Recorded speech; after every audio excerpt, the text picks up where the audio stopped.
Dame in gospodje, reporter Milan sem ponovno na sledi resnice. Danes se bomo dotaknili te aktualne afere povezane z Mariborsko univerzo, natančneje s tajnikom univerze, ki naj bi po navedbah nekaterih zaposlenih nad njimi izvajal mobbing, se obnašal nekako neprimerno.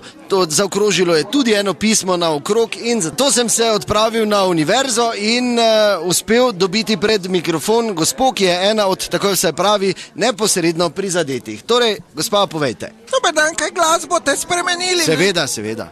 Glejte, veste, kaj jaz moram povedati, jaz to že tako dolgo ponavljam, pa tolikokrat sem to že povedala, da bi mogla biti čisto ravnodušna do tega, samo jaz še vsakič, ko o tem govorim, mene še vedno strah.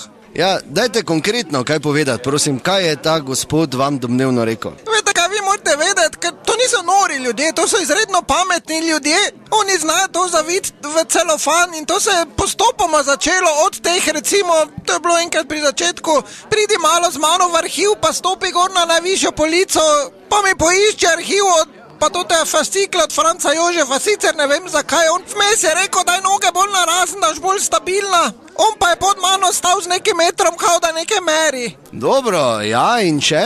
Bolj se je to počasi stopnjevalo, do tega recimo, kaj bi on vse meni delal, recimo, do tega, da se v pisarni der, ki je to ta pi, to mojo radensko, kaj ne crknemo džeje. Moj sodelavki je recimo enkrat rekel, da ima tako postavo, da bi lahko rekord skočil. Na sindikalnem izletu pa je med tem, ko je v gostilni bil do pasa nagi, enemu mojemu sodelavcu, ki je imel pač roza majico, pa mu to ni pasalo, rekel, da mu ga lahko potegne malo. V isti sapi pa je razlagal, kak je eno dobesedno kuro, pa sta oba bila namazana svinjsko mastjo.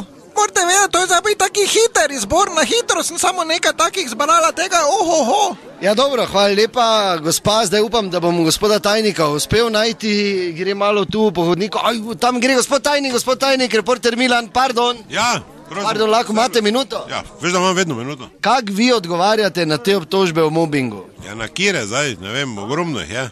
Recimo, kako se spomnim to z Radensko, gospa, rekla ste jo. Ja, pa kak je mobbing? Jaz sem tajnik tu, jaz ne eni naročil, naj gre po Radensko, pa 40 minut ni bilo, jaz pa suhe lape. Prejšnji dan pa 2,5 uri na eni gor bil pa delo. Dehidriran, celi, ti rečem. Kak je mobbing, kaj te ima to veze z mojim, kaj sem jaz kriv, če imam aktivno spolno življenje pri mojih letih. Jaz še zdaj lav cigl na 2,5 darim, z Pragerskega, hop, drugi pa ljubosumni na mene. To res ni mobbing. No pa recimo to, da ste v Splitu, ko ste bili zgore brez, razlagali o aktu z svinjsko mastjo in pa žalili sodelavca z roza majico. Jaz nisem svinjsko mastjo imel akt, jaz sem bil samo namazan z njo, kar je zelo pozitivno. Drugi pa v srani to delajo, kar je 100-krat hujše. Svinjska mast je bila lepa, prebrana, cvirki, čista, za polizat. On pa mi je rekel, da mu gre na kozlanje, da sem neukusni in ogaben. Kaj ne takega druga rečeš? Pa še roza majica imam. Nisem zdaj rekel, da mora, rekel sem, da lahko. Mislim, zdaj, če on bi, če pa ne, pa ne. Zdaj to ni mobbing. Jaz mu dal šanso. Lahko pa jaz kontra mobbing vedno prijavim. Ker ko sem kiri rekel v šali, da dobro zgleda, da kaj bi delo, so vse rekla, ja, ti boš, ja. Pa ko sem eni rekel, naj se sleče, je rekla, ti se sleči. To pa je tudi za prijavo, ne, če že gremo tak. Glejte, mi si mlačne vode, to nismo zmislili. Že Prešerni je pisal o kurbariji. Tak da, to slovenski narod po konci drži. Sploh pa to tako v kulturi delajo. To je to. Hvala lepa, torej do naslednjič ne pozabite, resnica ni plenica, pa vendar marsikomu smrdi.